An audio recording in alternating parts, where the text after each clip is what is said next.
11h30, Anne Romanoff, ça fait du bien sur Europe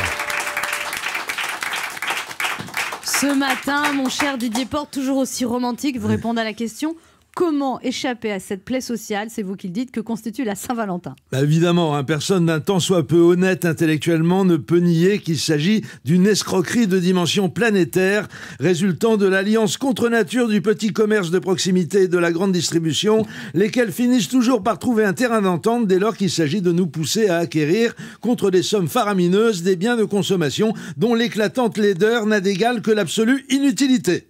Faut-il rappeler que, comme c'est souvent le cas en matière de consommation, les femmes sont les premières cibles, mais nous, les hommes, les ultimes victimes.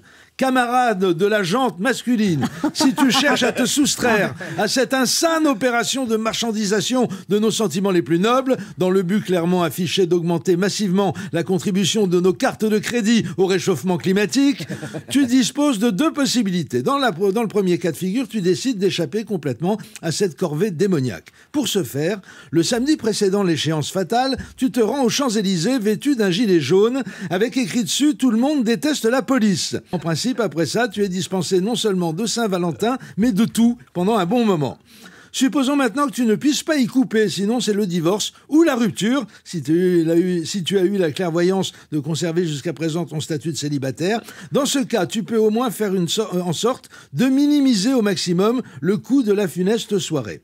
Pour ce faire, réserve au restaurant pour la veille, c'est-à-dire ce soir, ou le lendemain, en prétextant une erreur impossible à rattraper. Sachant que le soir de la Saint-Valentin, les restaurants proposent des menus majorés de 20 ou 30% minimum. L'économie réalisée sera considérable, économie qui pourra être encore augmentée si tu effectues la démarche suivante. Si c'est ce soir que vous devez dîner en amoureux avec ta femme, passe voir dans l'après-midi et tout seul le chef du restaurant et explique-lui sur le ton de la confidence que ta compagne souffre d'une maladie de foie très rare dont elle ignore elle-même l'existence, qui lui interdit de consommer des nourritures trop riches et donc trop chères, et qui serait d'une rare élégance de sa part d'épargner à la malheureuse toute tentation en lui faisant savoir au moment de la prise des commandes qu'il ne reste plus que le menu salade quinoa sorbet de disponible.